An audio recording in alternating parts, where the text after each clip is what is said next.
What is up, everybody? Welcome into an emergency pod edition of Shout, a Buffalo Bills football podcast. Ryan is otherwise detained at the moment, so I had to go to the bullpen. We're bringing out Jon Scott from Spectrum Sports Buffalo. He is the host of, I always forget the name of your podcast, and we got a lot of things going on right now. The Buffalo End Buffalo Zone. End Zone, the Buffalo End Zone podcast. He does a great job. Make sure you give him a follow. Give him, Kevin, a listen, as I'm sure they're going to get into this week. But Ken Dorsey is no longer the Buffalo Bills offensive coordinator. The Bills lost 24-22 to the Denver Broncos last night. And as John and I were talking about before we went on here, they had to do something. So whether it was firing the special teams coordinator, I had talked about maybe even the idea of Joe Brady last night. Well, lo and behold, he is now the man calling the shots. He has been promoted to the interim offensive coordinator for the Bills. First thoughts, John, on this move? I don't want to use the word shocking because something needed to be done. Ken Dorsey has not been good. I, more so after the Cincinnati game than last night's, was really critical of Ken Dorsey and put a lot of the blame on his shoulders. Last night, I put almost the majority of it on the players because they stunk and drops and turnovers and all of that. But I lean towards shock simply because I just didn't think at this point in the season they would make this sort of a move. I thought if you were going to make a move, maybe it was in the mini bye week coming off the Thursday night football game where the first half they looked fine, but still, if we're looking at the entire body of work, it had not been great. Things maybe regressed, I think you could easily say, after that Bucs game in the first half. And we heard the phrase drastic change thrown around a bit after last night's game. And when we discussed it on our show, what could that possibly mean? Firing people was really the most drastic thing that could happen. I didn't think it would be Dorsey. I think I was maybe more in your camp, maybe Matthew Smiley because the special teams was struggling or something else. But I don't disagree with the move. I just don't know at this point how much of a difference it's going to make in 2023. So there's a couple things going on here. First of all, the offense as a whole to come out last night, have 4 turnovers in a game where the defense, which is riddled with injuries, plays an inspired game of football, which, I think Denver, they're not like killing anybody with that offense, right? But they have eliminated a lot of the mistakes. Russell Wilson played mistake-free football in that game. He made a couple of big plays. And I thought for the most part, the defense played pretty well. So I understand, like, from a 30,000-foot viewpoint, looking at Ken Dorsey and saying, okay, maybe the execution was bad, but that's your responsibility. Like, you have to get guys ready to play. You have to put them in a position to be successful. I got a text from somebody in the NFL this morning that says, well, there goes Dorsey, and the scapegoats are all gone now for Sean McDermott.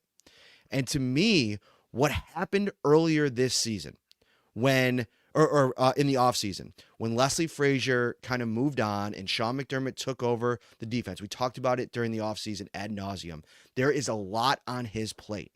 And to me, the way that the Bills have not been buttoned up with the details, which traditionally under Sean McDermott they have been, is a direct result of he spread too thin. He's doing too much. And listen, you can't really argue with the results. The defense is playing well. I think that, they've done a really good job of mitigating disaster with Milano going down, Daquan Jones, Tre'Davious White, and you could probably give a lot of credit to Sean McDermott. But he's not the defensive coordinator of this team. He's the head coach of the team. You have to be a CEO, and the way that the offense has come out multiple times, the mistakes on special teams, you can pin the Patriots' loss on him letting Mac Jones in the last drive of the game go down and drive for a touchdown. With Ken Dorsey now gone, to me, this ratchets up the pressure on McDermott even more. I would agree with that. And yes, you're right. In the offseason, when we discussed Sean deciding to take over the play calling duties on defense, that took away a layer of insulation of criticism for him. 13 seconds, the way the defense falters in the playoff games, you could kind of put the heat on Leslie Frazier because he was the defensive coordinator and the play caller, even though you knew Sean McDermott did have a hand in how things were operating on that side of the ball. And the irony with that is I think you have to be incredibly complimentary of the way that McDermott has run the defense so far this season for all of the ways that you laid it out there. I think it's a fair point to say that maybe he is spread too thin. It's just this weird juggling act of, yes, he needs to be the one who mans the entire ship, but man, is his unit on that ship just rowing the boat better than maybe they have in his entire tenure since he's put his hands on it and been the one making a lot of the adjustments and play calls and things like that. So it's this weird dynamic that I think is more of a conversation probably come the offseason of, all right, he's got to find an offensive coordinator. They still could potentially make a move at the special teams coordinator spot.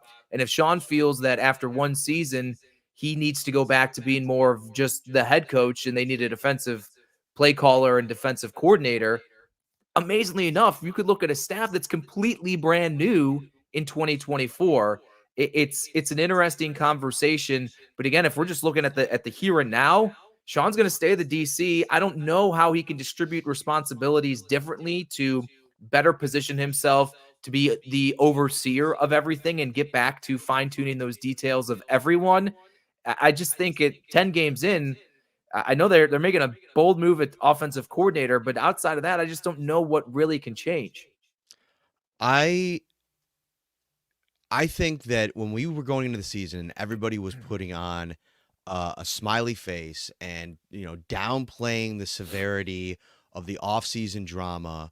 It felt like by the time we got to the season, like being around Stefan Diggs every day, like the dude does not look like around the facility like there's a huge problem underneath the surface. He's very like fun around the building. He has a lot of fun with his teammates on the practice field.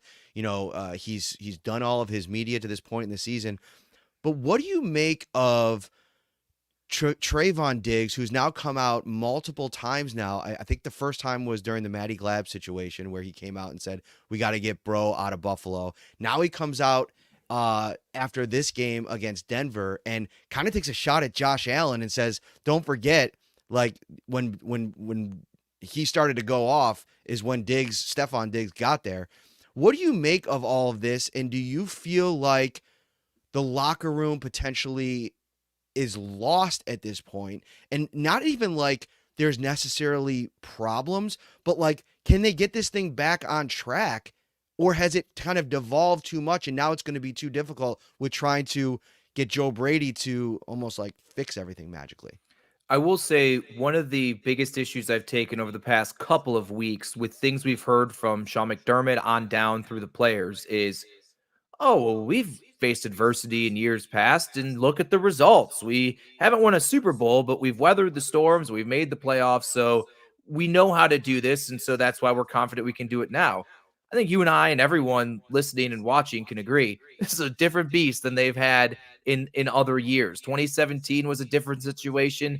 2021 was a different situation when they hit their midseason lull. Even last year, when they hit their midseason lull with losses to the Jets and Vikings, it was just a different feel. It was a different look to things, and they're not the same. So I just don't think that a team that preaches, oh, it's a different season, it's a new team, you can't look too much into the past because this is the present.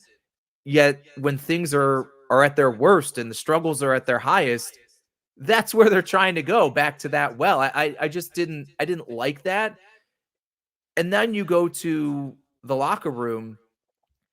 I think naturally, regardless of the character and leadership in there, if you're a defensive player that's fighting through injury, if you're a defensive player that's the second or third team guy, just scraping and clawing your way to make this defense hold up well enough for the offense should be able to win football games.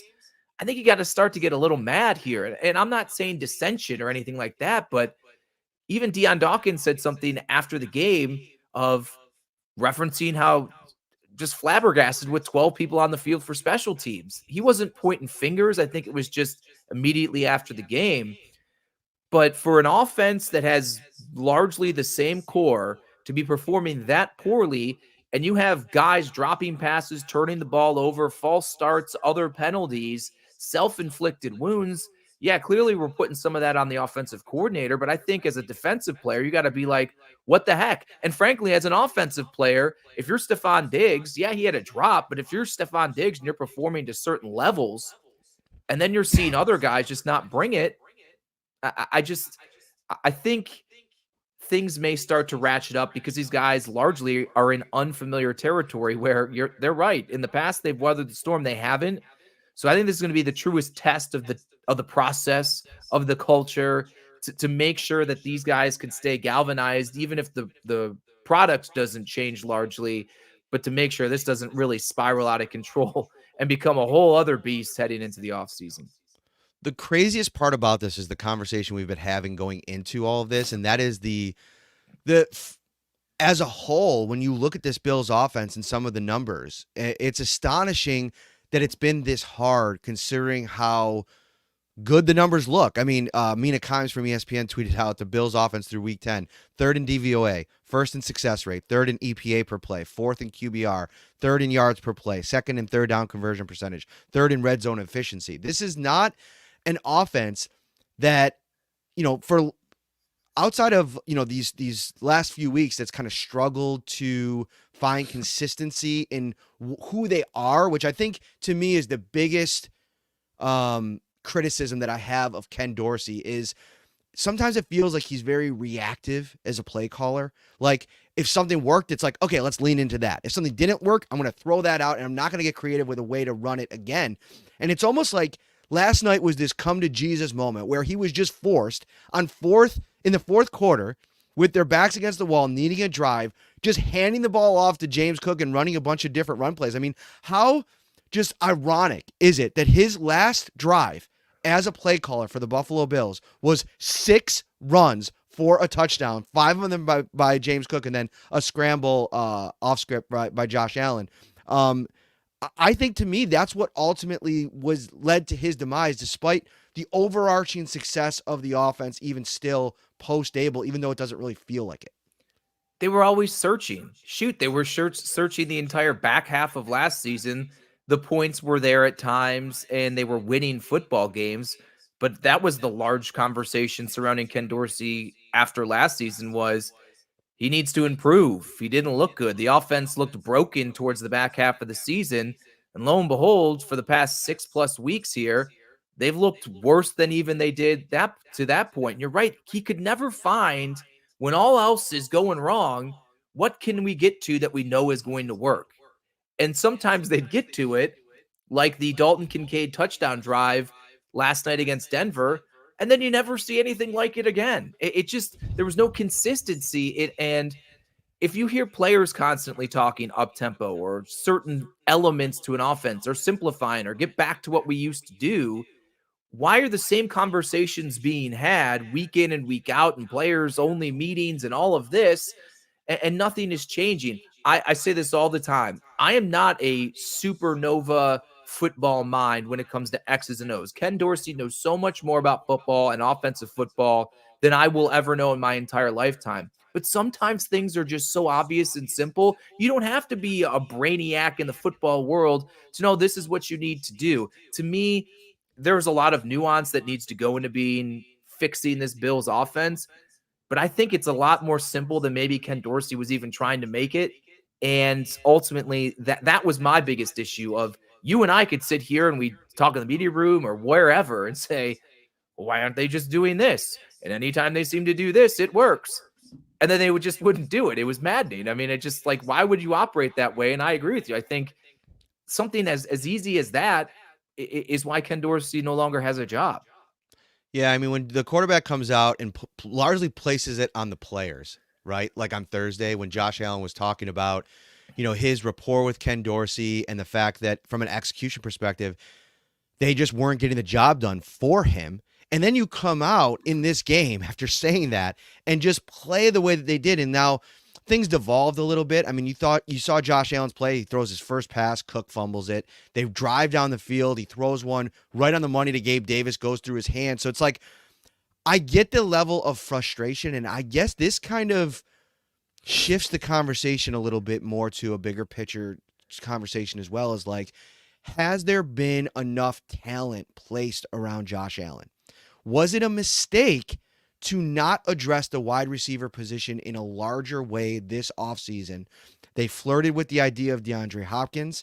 Um, it's been something over there. Who was the player? I think it was two seasons ago that maybe Bills fans were hoping. OBJ. OBJ, right? So you flirted with these, and you saw what he did on Sunday for Lamar Jackson.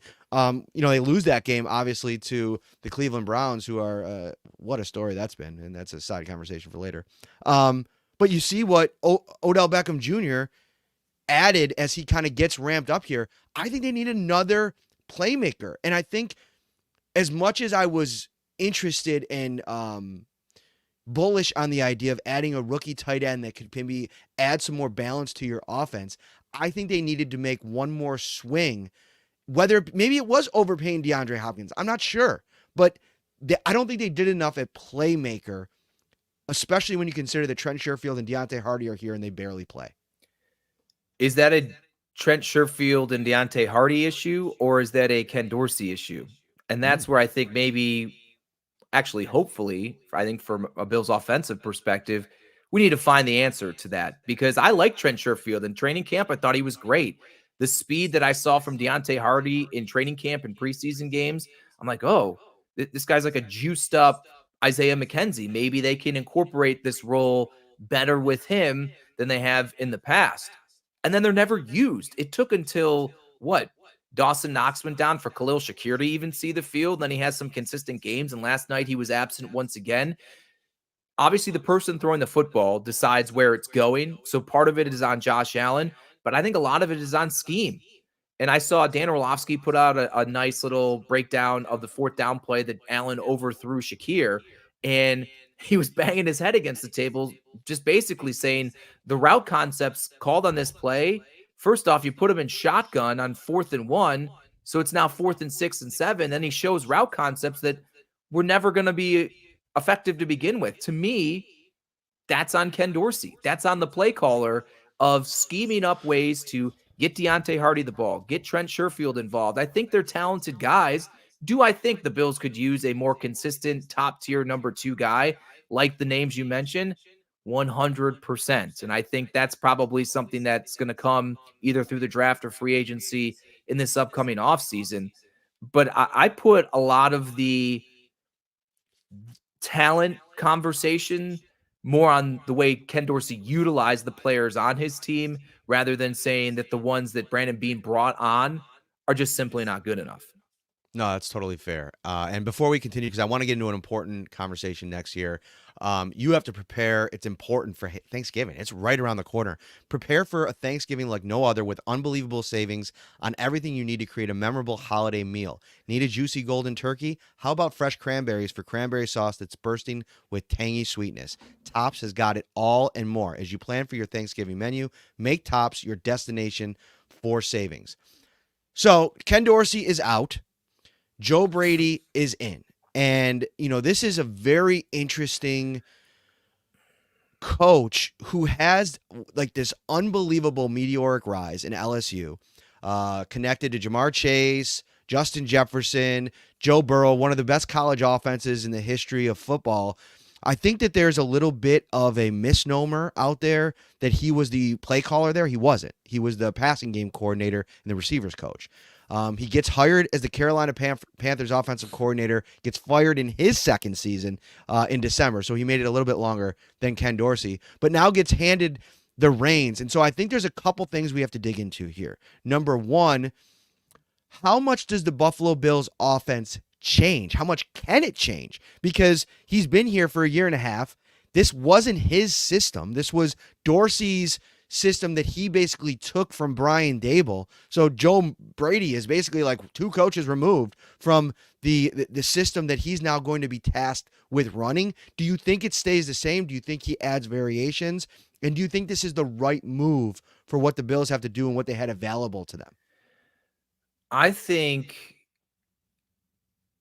like, especially the way you hear from the players, I think the concepts in terms of like the core of what this offense is can still work. It's the way it's put out there and the flow of things and called, I think maybe, and I think it now the 11th game of the season, I don't think you can make drastic changes to the offensive system here mid-season. So I think it's going to have to be maybe more on the way Joe Brady calls the game differently with what they already have, as opposed to throwing in a lot of new things to give them a different look. I mean, we've seen in the past a similar system under Brian Dable that had the pre-snap motions, that had Josh Allen under center, that schemed open guys in the short, intermediate, all three levels of the field. I think maybe Brady just tweaks and calls it differently with his spin on things, and maybe that's the difference that they need. Maybe goes with Josh and says, "Hey, I know you and Ken had the conversations of what do you feel most comfortable with, but let's have it again. And I want you to be pretty detailed and say, let's run through the playbook and say, all right, these concepts I like, these concepts I don't like. What do you feel comfortable with?" Then I also think, and this probably comes maybe more from the top down, I think it needs to be said, Josh, you just got to play Josh. You got to run, you got to slide, but you got to use your legs more. You have to be the dynamic playmaker and don't feel boxed in and concerned about the repercussions of your actions. Just go out there and play Josh Allen football, because he seems between the years like he's kind of battling things amongst himself of, should I run? Should I throw? Is this open? Do I want to, I don't want to turn it over, this and that. So I think priority number one for Joe Brady, and then whoever ultimately takes the job moving forward, is I think fixing Josh Allen is maybe too extreme of a way to categorize it. But Josh Allen is number one. He's not playing Josh Allen football this season. And I think getting him back to the way he should be playing, the way he's played in the past, is priority number one. As for, is Joe Brady the guy to do all of this? I don't know. I mean, I think he's probably the best option right now. I don't think they should go to Aaron Cromer or anyone else on the staff who maybe has had previous experience. I think Brady's the right guy for the job for right now. And he has 7 games here to make a case to stick around. But I'll just say, getting ahead of it, unless the Bills go 7-0 and the offense starts scoring 30+ points under Joe Brady, I'm big time in favor of a fresh voice and concepts maybe for Allen in 2024. Right. And I think it's going to be a challenge for Joe Brady to kind of come in and right the ship, but it can start pretty easily. One of the concerns I had with Brady in general has been the regression. Well, that's a good way to put this. From a headspace perspective for Josh Allen. Like, you could point to when Dable was here and Ken Dorsey was in that role of quarterbacks coach, where I felt like Josh Allen dealt with adversity better. And over the last year and a half, listen, they faced a lot of adversity last year. So I don't think it's necessarily fair to criticize too heavily what happened in December and January last year for this Bills team. But the way that it has failed to kind of respond this year is to me a huge problem. And now Joe Brady gets this entire operation thrown at him with all this kind of stuff bubbling underneath the surface. Now, could they go into this week refresh, maybe a wake-up call for everybody, even though they've mentioned wake-up calls going back to the preseason, John? Like, I remember when Deion Dawkins was talking during, I think it was the Steelers game in the preseason, like, every team needs a wake-up call. It feels like they've had several this year, and the offense hasn't found a way to snap out of it.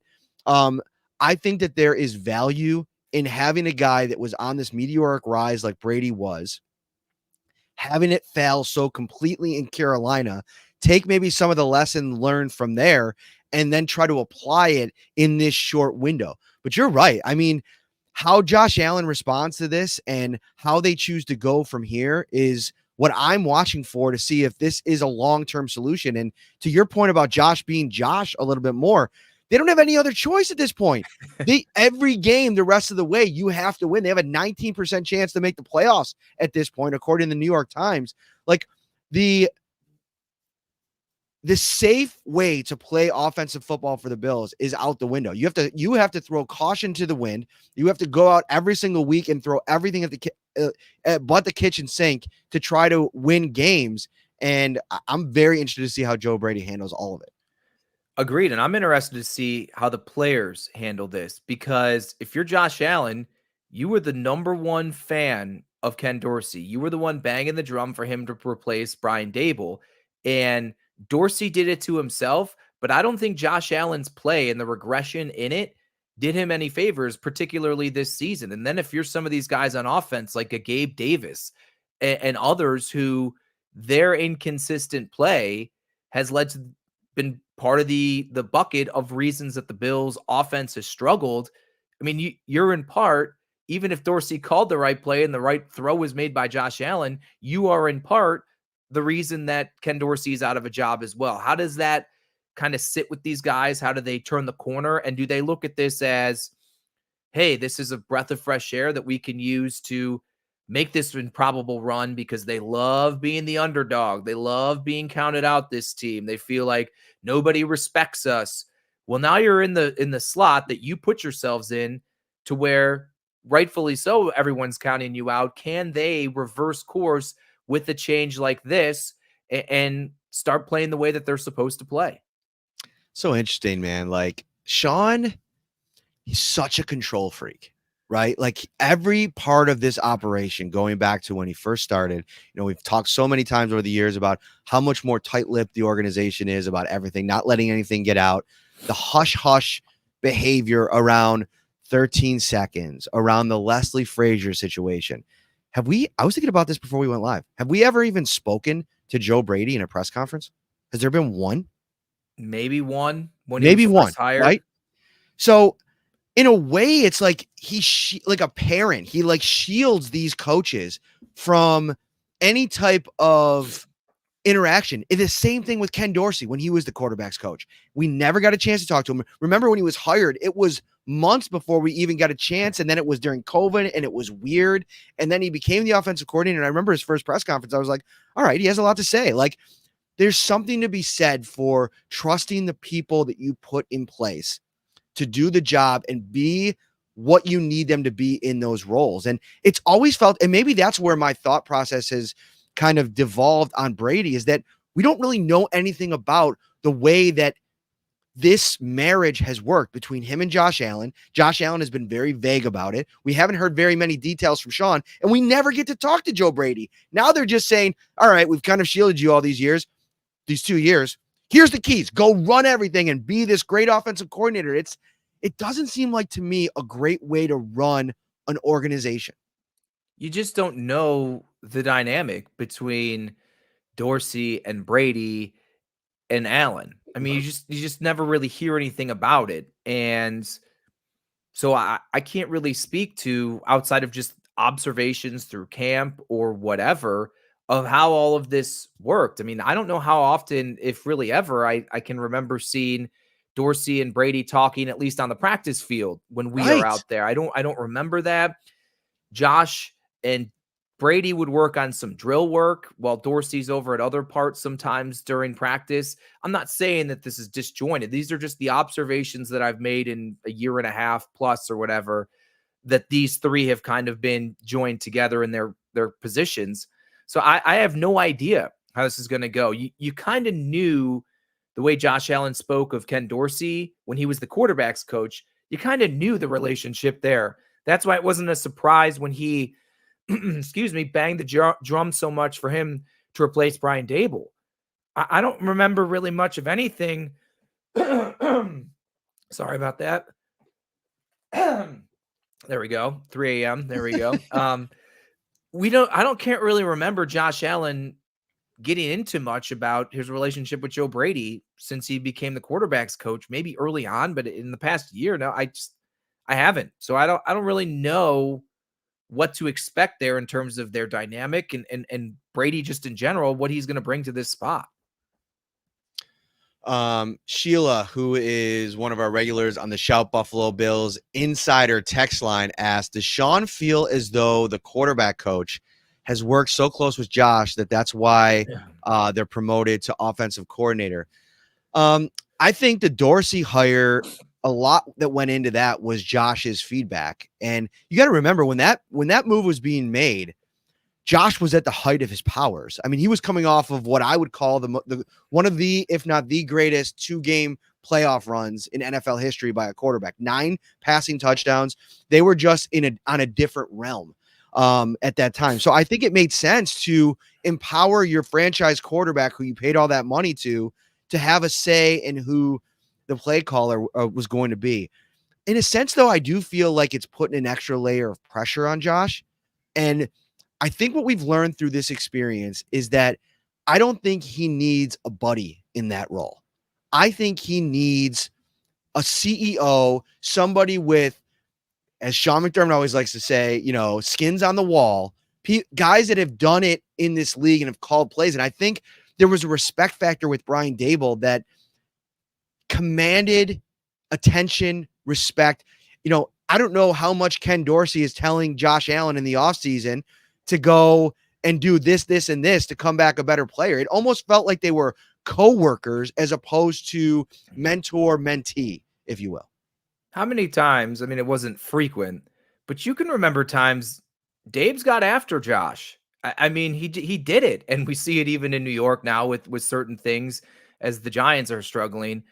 I know Dorsey's up in the booth, but I've never even witnessed even a hint of a belief. There's been really challenging conversations from the coordinator to the franchise superstar quarterback. Yeah, Josh is different than all the other players and in turn is going to be treated like that. But I mean, you see Sean, like when he threw the interception late in the half, when he's walking off the field, you saw Sean, and you've seen it multiple times here. You got to be smarter, kind of getting after him. But he can't focus strictly on Josh because, as you said, he's the defensive coordinator and he's the head coach and all of this thing. I think they need a fresh voice. I think they need someone who can reel Josh in, because it seems like Allen's ability to overcome adversity and fight even himself in game has regressed. And I think his play has in turn regressed as well.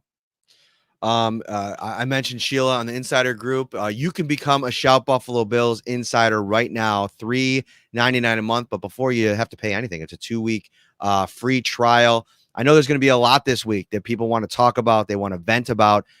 Just sign up to become an insider, 716-528-6727.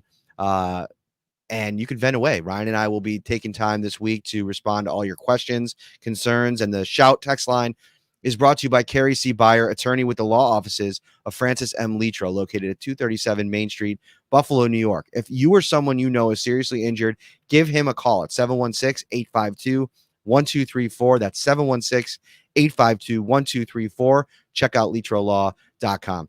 All right, let's spin it forward here, John. In conclusion here, the Bills have 6 days now to prepare for arguably the best defense in the NFL in the New York Jets, who have already embarrassed Josh Allen one time this year. 3 interceptions in week 1 on Monday Night Football. They'll play at 4:00 on Sunday. What challenges does Joe Brady face this week? How much does he change from in like right now, just in this short window against a team that has kind of had the Bills offense's number? Does he stay down on the sideline? Does he go up into the coach's booth? What are some of your early thoughts on how you prepare for this game if you're Joe Brady in this new role? I think he should stay on the sideline, because I think this interaction and man-to-man, face-to-face communication, not only with Allen, but the rest of the offense, I think that's important, especially for a guy just getting into the position.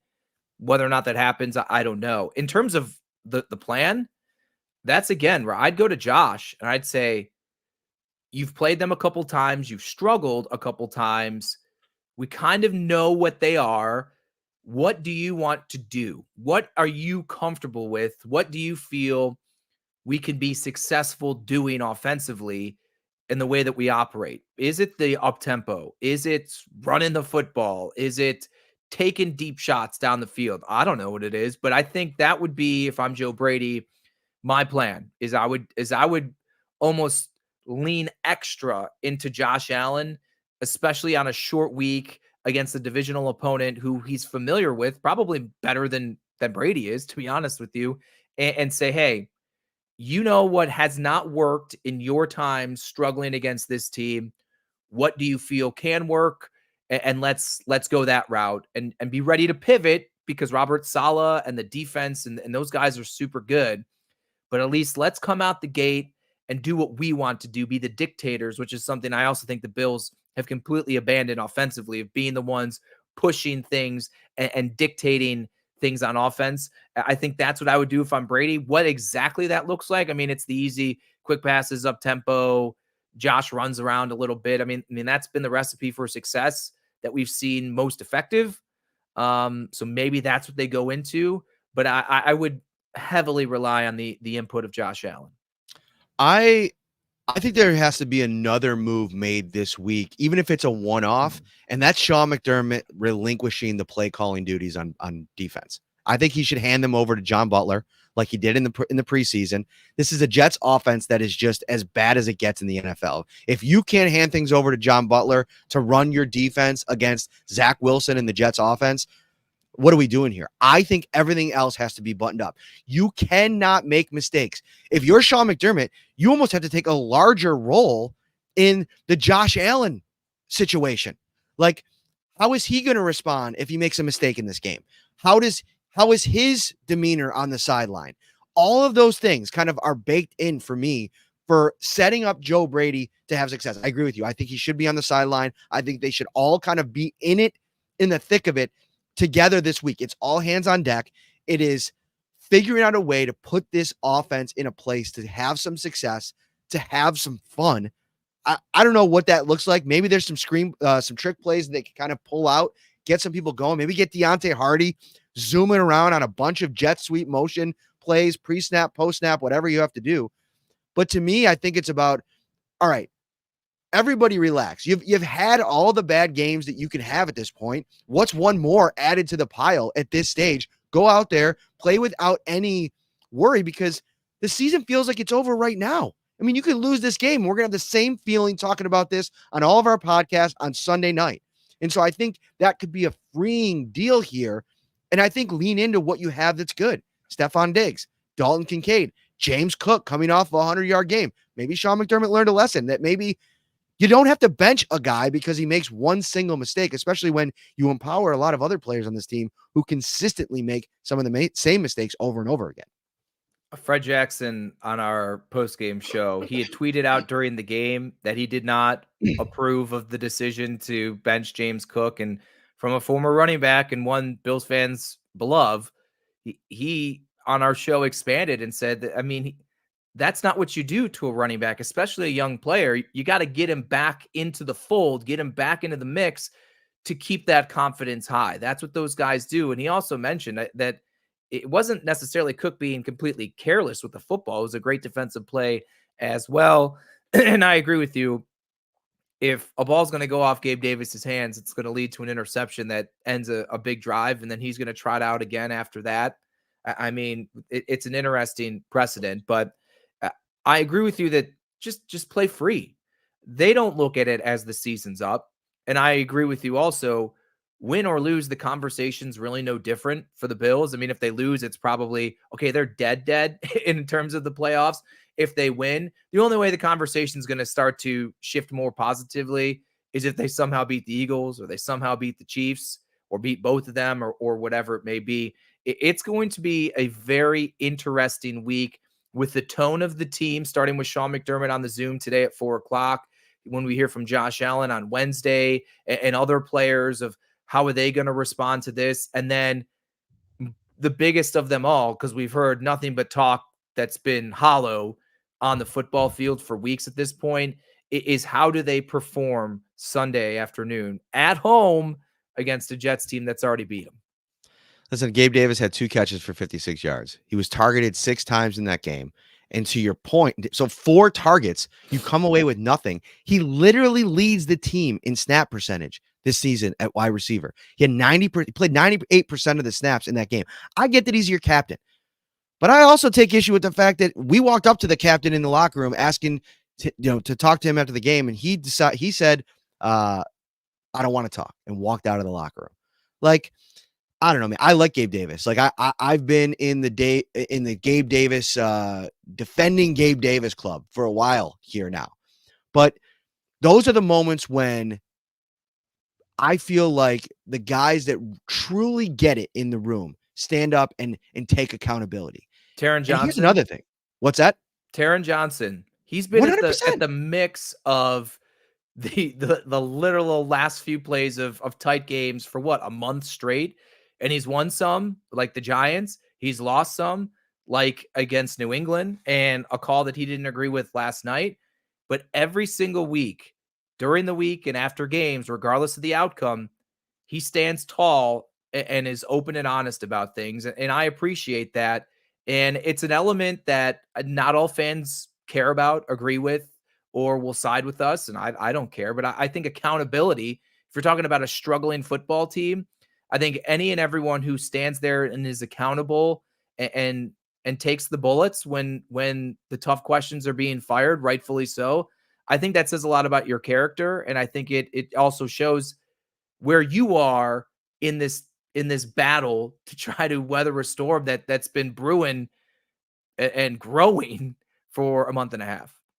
To me, it's an accountability problem.